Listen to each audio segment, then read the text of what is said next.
So you want to buy a laptop, but you're confused. When you go to any online site, you see a lot of terms bombarded at you. Intel i5, i3, Core i3, SSD, hard disk, Full HD, FHD, Ryzen 3, Ryzen 5, integrated GPU, NVIDIA GPU, and several other terms, and you are completely confused. Which laptop is best for me? So do not worry, friends. This video is made for this purpose only. We'll be covering all the terms and technology that you need to know to select the best laptop for you. But before we do that, the number one question before you even start buying a laptop is, do you really need a laptop? Because there's one more device just like a laptop which can perform all the activities like a laptop, that is PC. If your requirement does not need a device which you need to carry along with you wherever you go, whether it's your workplace or during your travel, if you want to use the device in one particular place, then there's no point going for a laptop, because for the same amount of money you will get a much better configuration of desktop PC than a laptop PC. So if you have got a limited budget and if you want to get the best bang for the buck and your requirement is not that you need to carry the device wherever you go, then what you need is not a laptop, it's a desktop. And if that is the case, you can continue watching this video, but we'll be covering different terms which will be helpful in buying your desktop also. We'll also be covering a guide for desktop buying later on, so keep following our channel, subscribe to our channel HowISolve.com. So if it's the other case, you really need a laptop, you need to carry the device to your workplace when you travel along, then you really need a laptop. And in that case, keep watching the video. We'll be demystifying the laptop buying process, how it's done, and how you can select your best suited laptop without any help from anyone. So let's dive in. The first step is to what feature is most relevant for your particular requirement. By that, what I mean is there are several sections in the laptop. We'll start with the processor. Comparing a laptop to a human being, processor will be equivalent to one's brain. If a requirement needs something that is very processor intensive, that is requires higher amount of calculation, like for example you are using it for doing AutoCAD, video editing, or playing games, high-end graphical game, in that case you have to select the highest end processor. And with the processor comes the RAM and GPU. So you have to first find out what is the application for which you will be using the laptop. Will it be a high-end processor intensive usage, or would it be a medium usage, like if you are using it for only browsing and surfing the web, checking emails, doing online transactions, then normal day-to-day stuff. Then you don't need a very high-end processor. A medium level processor like a Core i3, or if you want to make it future-proof, then Core i5 would be good enough. So I already mentioned those terms, but don't worry, I'll be detailing what exactly those mean. So first of all, you have now narrowed down the processor need based on your requirement. Next step is the display. How much big the display has to be, how much detail you need to see in the display, from what all viewing angle the display should be visible. If you are using the laptop to use it as a presentation and you want it to be visible from different angles, then the laptop display has to have a particular feature. It's called IPS LCD display. Or if the laptop is going to show a very detailed picture in which every pixel has to show all the details, then you need a full HD display. It's called FHD. So depending on your need, you have to fix out what kind of display you need. While selecting the display size, that is 15 inch, 14 inch, you also have to keep in mind, higher the size of the display, more will be the weight of the laptop. So you have to do a balancing act over here. Similar will be the case of the battery life. The larger the battery, the heavier the laptop. So if you don't mind compromising on the weight for a higher battery life, then you have to select a laptop in that manner. Once you have got all the requirements, the second step that I mentioned is prioritizing which requirement comes higher than the above. Look and feel is also one such requirement. If you want a laptop which is very sleek and looks very professional, very beautiful with metal casing, then you have to pay more for that kind of laptop. How high is your look and feel requirement, or are you willing to compromise on the look and feel for a better processor? So you have to grade all your requirements systematically. Processor, RAM comes with that. Then comes the storage. Do you want a faster storage or a larger storage? Are you willing to compromise on this speed of the laptop with a larger storage, or you just want a high speed laptop and you're willing to compromise for a smaller storage for a given budget. So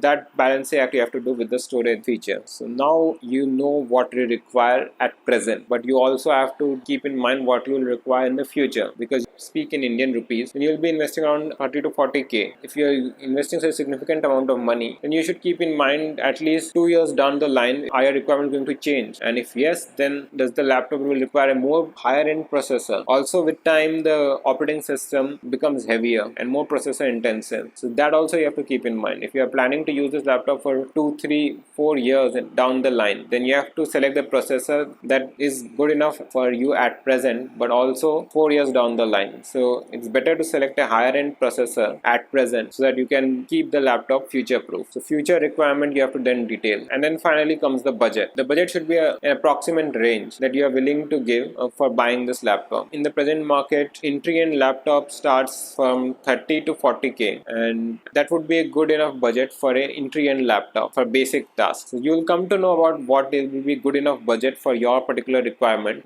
when you analyze the market. You'll be able to do that after watching the later stage of this video on yourself. So now once your requirement is completely ironed out, you know in black and white what you actually need, how much processor requirement is needed, you need a larger processor, how much storage you need, how much display size you need, how much RAM you need, what display quality you need, then we'll go on to the next stage, that is the terms and technology, and we'll be demystifying it. Do not worry about all this geek stuff you see on the product detail. You'll be able to simply select the best product even if you do not know the exact detail what exactly they mean. We'll be providing you the exact guide for this. We'll start with the processor. In processor, the first thing is the brand name. There are two brands specifically in the processor market. One is Intel and other is AMD. Intel has got their own lineup of processors. The naming convention is like Core i3, Core i5, Core i7, and now Core i9 also. So as the number increases from 3, 5, 7, 9, the processor becoming more powerful. So as we mentioned before, imagine a processor to be your human mind. So the higher the number, the higher number of minds you are getting. So it's like if person has got 3 brains and you're getting in Core i3 3 brain processor. So the higher the number of brains, the higher the amount of calculations it will be able to do simultaneously. In AMD, equivalent to Core i3 is Ryzen 3, Core i5 Ryzen 5, Core i7 Ryzen 7. You'll get the same powered AMD processor for a cheaper price than Intel. So if your budget is the constraint, you can go for an AMD processor that is equivalent to that Intel processor. How do you know whether the processor are equivalent? Like I mentioned, i5 is equivalent to Ryzen 5, but there's one more thing you have to keep in mind, that is the generation. That is, this Core i5 is released in which year? That present, the latest generation is the 10th generation. That is, the processors that are released in 2020 are the 10th generation. Every year Intel AMD releases processors in the same naming convention: Core i3, Core i5, Core i7, Ryzen 3, Ryzen 5, Ryzen 7. So every year you get the same processor name, but they are distinguished based on the generation. So this is the 10th generation we are running in Intel's terms. Equivalently, there in AMD terms, there will be the latest processor will have a particular generation number. So what happens is each year when the processors are released, the processor becomes more power efficient as well as can process more information. So their efficiency also improves, their processing capability also improves. But also if you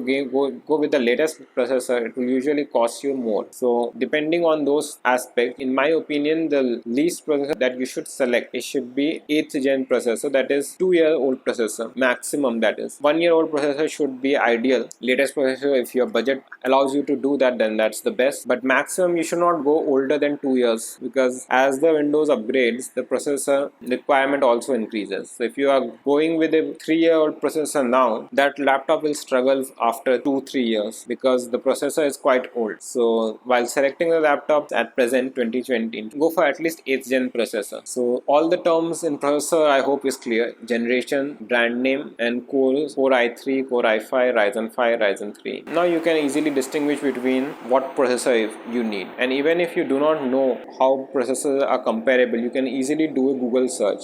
Just type the processor model number and type VS and the other processor model number. You just Google it up, you will see a page, and in that page there will be specification, and in that you can compare the statistically which processor is is more powerful and which processor is less powerful. That way you can compare two different models of processors if you are unsure whether this AMD processor is equivalent to this Intel processor. Once you are ironed out the processor, next thing comes the GPU. You can assume GPU as a special region in the brain which only computes the graphical part of the application. That is, if you are using your computer for high-end gaming, then you have to go for a GPU that is dedicated. That means that it has got a separate GPU which only deals with the graphical processing of the application. So GPU comes in two types, as I mentioned, dedicated and integrated. Integrated is a GPU which is already soldered into the processor chip itself. So it's not a separate chip, it's inside the processor chip itself. So it's an integrated chip and shares the memory with the processor, that is the CPU, central processing unit. So if your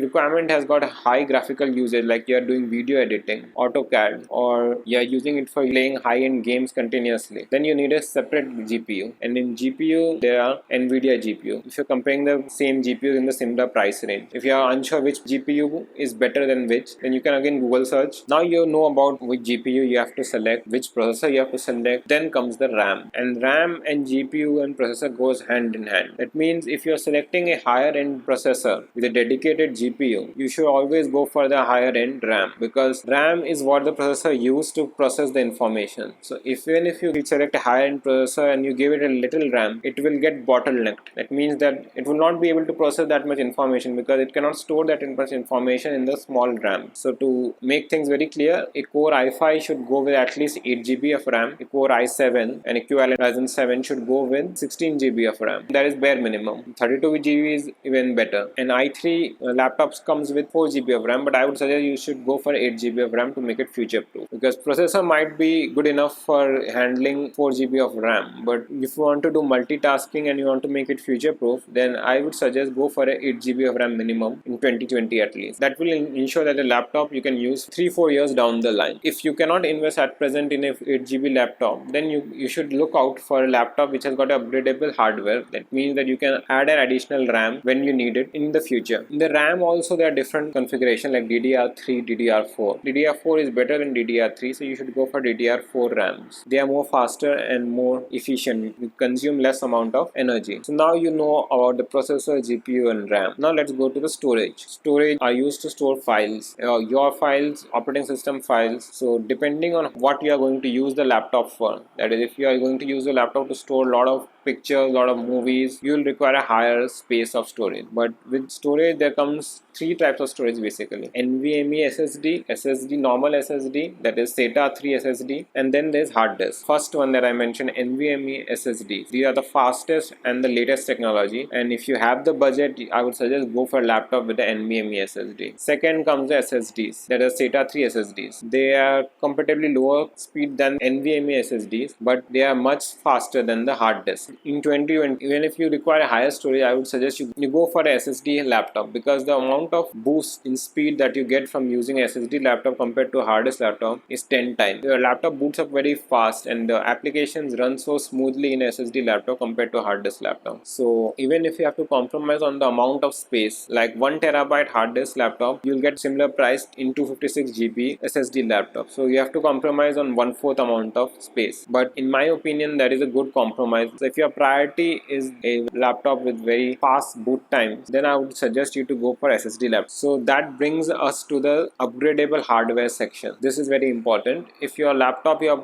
planning to use for more than 2-3 years, then you should select a laptop which you can boost the RAM and storage in the future. That means it has got extra slots in which you can add additional RAM, and it supports a higher amount of RAM. Also, there is an extra slot for connecting an additional storage device. That would be very good. The next thing is the display. In display, the size, weight, resolution and viewing angle are the 4 factors. And in size, it's very simple. The size is measured diagonally. So a 15.6 inch laptop would be diagonally 15.6 inch long, and similarly 14 inch. And while you're looking at display, resolution is also quite important. If you need a very crisp, crystal clear pixel display, then you have to go for a full HD display. That is, the pixel density is around 1080 pixel. That will make the display output very refined. And if your requirement is such that you need to know exact details in the picture, then you have to go for a high resolution display. Normally laptop comes with LCD display in which the viewing angles are not that great. The color shifts when you view from a particular angle. The color is not the same. If you want a laptop which can render the same color from different viewing angles, you need an IPS LCD display. So those are the terms that you have to keep in mind while selecting the display of your laptop. Then comes the battery. In battery, again, there is one more thing to balance. Higher the battery, the laptop weight would also increase. So you have to balance these two things. Now, to know exactly what is the battery backup of a laptop, normally companies specify the backup time, but in my opinion, those backup times are not accurate. Some laptops specify a higher backup time, in reality they provide a very low backup. So to identify those discrepancies, there are two options. One is, sometimes the brand mentions the number of cells the battery has got. The highest cell is 3-cell laptop. Normally 3-cell is the maximum the laptop manufacturers provide. Those kind of laptop provide the highest backup. Second is the 2-cell battery backup. Those have comparatively lower backup time. And lastly, the 1-cell laptop. So if you are able to find this particular specification on the product detail page, that's good. If not, then there's only option left is the reviews. You can check the customer reviews and find out what kind of backup they get. When you do that, you have to keep in mind that backup time is quite subjective. It depends upon how much you are using the laptop. So if you are using continuously the laptop to surf the web, watch videos, play high graphic games, then obviously you'll get a very low backup time. So on average usage, you have to find out what average backup time the laptop gets. So that's how you get to know about the battery. The next comes the keyboard. Keyboard and trackpad comes hand in hand. You should select a laptop which provides with decent quality keyboard and decent quality trackpad. There are several low-end laptops which compromise on the keyboard and trackpad quality. It means that it might stop working after 3-4 months, and I would suggest to stay away from these kind of brands who provide such kind of inferior quality keyboards and trackpad. You should ensure that the keyboard quality and the trackpad quality is sufficient and it will last for at least 2-3 years easily. So that you should keep in mind. In keyboard, one particular feature that sometimes people need is backlit keyboard. That means there are LED lights in the keyboard keys that allows you to use the laptop when the lights are not that bright. That is, you can use the laptop in the complete darkness also. It's not advisable to do that. If the lights are quite dim, then also you can use the laptop. So if that is one of your requirements, then you should look out for backlit keyboards. Normally in the budget range, this feature is not available. Then comes the webcam. If your requirement is to do video conferencing, then you should look out for a high quality webcam. But normally laptops with the budget and the mid-range do not provide a high quality webcam. If you need the laptop to have a high quality webcam, then I would suggest you invest separately for an external webcam instead of investing in a laptop which is of higher specification just for having a better webcam. To identify what kind of webcam does the laptop provide, there are particular terms you should keep in mind. The lowest quality webcams are called VGA webcams. These have got very poor video quality. If you will be using the inbuilt webcam of your laptop, I would suggest you should avoid laptops which have such kind of webcams altogether. The next kind of quality you get is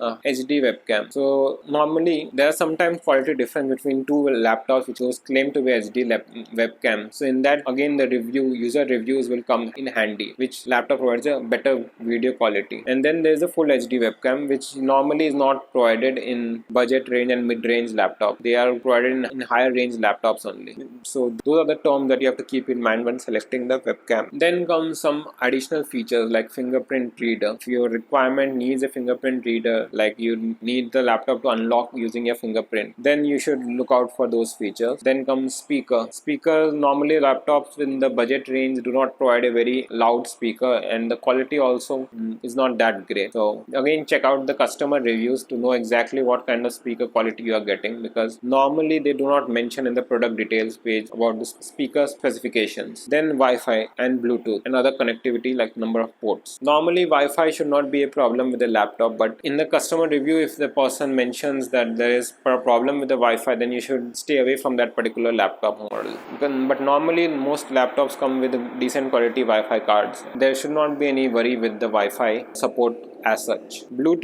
Sometimes Bluetooth causes problems, especially with a laptop which does not come shipped with Windows by default. Then the Bluetooth drivers can cause problems, because normally default drivers from Windows do not support the Bluetooth card. The manufacturer has to particularly manufacture the drivers for Windows 10. So while selecting the laptop, make sure that it comes with Bluetooth which supports Windows 10. Then comes the ports, and this is quite important. The number of ports depends on how big the laptop is. The larger the laptop, the larger the the number of ports. Larger the screen size, the thicker the laptop, the larger number of ports. So again, you have to do a balancing act. If your requirement is that you require multiple number of USB ports, then you have to select a bigger laptop which will be heavier obviously, and that you have to keep in mind. There are different types of ports. There's USB port. In USB there's USB 2.0 port, USB 3.0 port. USB 3.0 port is what you should look out for. USB 3.0 ports support higher speed than USB 2.0 port, and mostly you should look for laptops which have got higher number of USB 3.0 port. Then comes the Ethernet port, that is the RJ45 jack. Ethernet port is used for LAN connections. If your requirement is that you have to connect the laptop to LAN connection via wire, then you have to look out for RJ45 port. But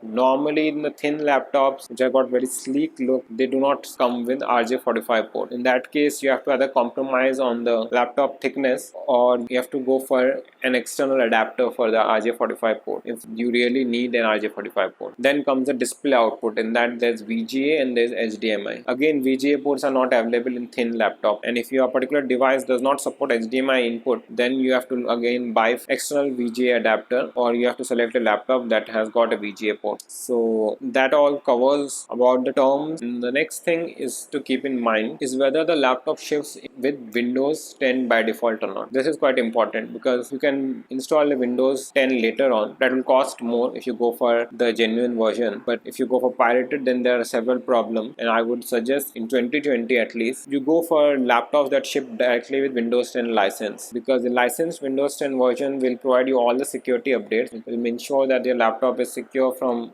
software security bugs, and it will provide a very smooth experience. This also you have to be very careful. Some laptop, what they do is they come with Windows 10 installed but a 1-month trial version. So again, the customer reviews comes in handy. Mention if the Windows 10 comes with a trial license or is a full-fledged lifetime license. So you have to keep that in mind. If you are looking for a Windows laptop, then bundle Windows 10 is a must in 2020 at least. Then the question comes about the brand. While selecting a laptop brand, you have to be very careful about the warranty period offered, the type of warranty offered, and the service in your particular city the brand has got. So if your laptop brand is not available in your city, you should not buy such kind of laptop, because even if their laptop by chance has got some major issue, then you'll be stuck with that laptop if that particular laptop does not have any service center in your particular city. The number of years the company is providing the warranty, and also important is what type of warranty it is. Is it an on-site warranty where the brand sends the technicians to your home and for checking whether the computer needs to be replaced or not? That is provided, and that's very good. If you have to send it to the service center, then you have to make sure that the service center in your city is there and it's not very far away from where you live. The second thing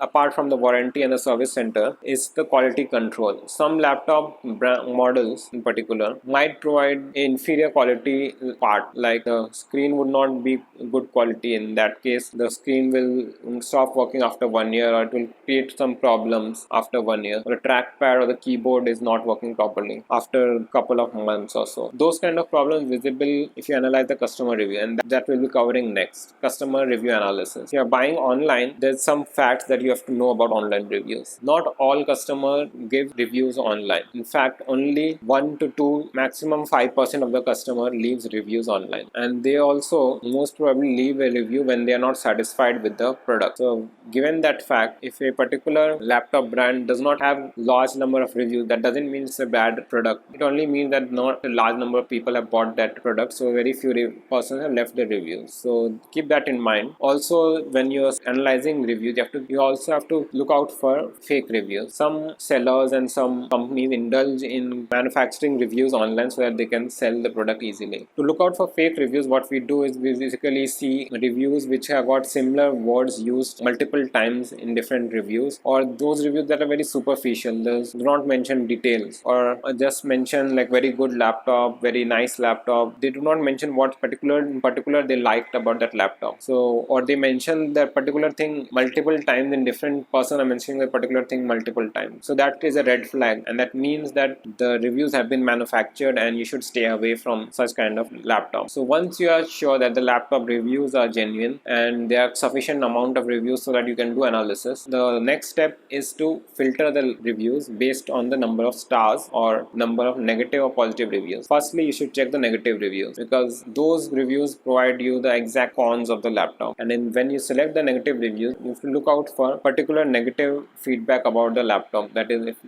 multiple persons are reporting the same kind of negative feedback about particular part of the laptop. Like for example, yesterday only I was looking at a particular laptop in which the multiple customers have mentioned that the laptop has got an overheating issue while charging. So that is a big con. So this is how you will be able to get to know about the cons of the laptop. And like before I mentioned, there are particular aspects of a laptop that are not mentioned in the product detail page. Then you can search for that particular feature in the reviews. In the major online retail sites, you will be able to search the reviews and the question and answer section. So search for that particular feature. If particular customer has mentioned about that, you can get to know about that feature, like how the sound of the laptop is, how the Bluetooth of the laptop works, any particular feature that you are interested in, whether Windows 10 chip in the laptop is a licensed version or not. So those particular features you can search in the review section. So once you have identified the cons by selecting the negative reviews, now we'll look at the positive reviews. The positive reviews provides you the pros of the laptop. Again, look out for patterns where the customer mentioned multiple times, like the battery backup is good. Multiple people will mention it in the laptop that I get even after using for 5-6 hours continuously, I was getting good backup. Multiple people will mention that if the battery life of the laptop is really good. So you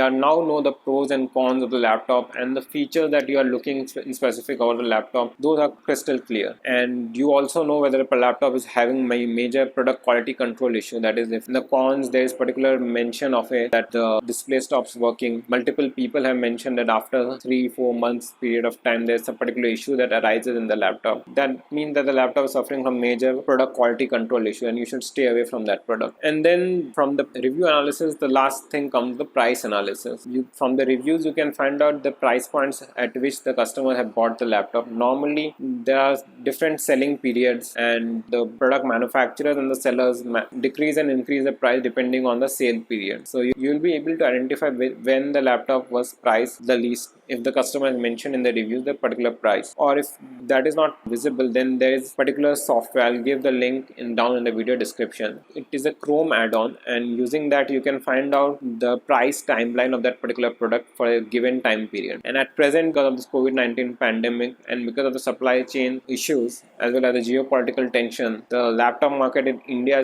in particular is very bad. The laptop that was available for 30k in December now is being priced at 40k or so, because the supply is very low and the demand is quite high. Because of this mismatch, the price have skyrocketed. Now you have analyzed the price, you know the laptop which you have to buy, you have got everything you need to select the best laptop for you. The last step is to select the best seller which will provide you the best laptop. In seller analysis, we will be covering that. Seller analysis you have to do because some sellers do illegal stuff, like they provide laptop which are in open condition, or they provide non-genuine laptop, or the seller does not ship the laptop in time or cancels the order. So for those particular reasons, the seller analysis is important. In Amazon it's quite easy. You can see a seller rating, and in Flipkart also you can see a seller rating, and in Amazon you can also see seller reviews. That means that a particular seller will be dealing in multiple stuff, so you can come to know whether the seller is indulging in some illegal stuff or not by checking out the reviews. Once you know that the seller is genuine, and you can always go for a seller that is dealing in Prime, Amazon Prime shipping, or similar feature is available in Flipkart also, Flipkart Plus, which the more standard sellers are there. Based on that, you select the seller. This is how you get the best laptop that is the best priced and the perfect fit for your needs. So I hope you like this video. If yes, smack that like button and subscribe to our YouTube channel HowISolve.com to watch more such informative educational buying guides. If you like this video, make sure to share this video with your friends and family whom you think could benefit from it. And thanks for watching, friends. See you later. Bye.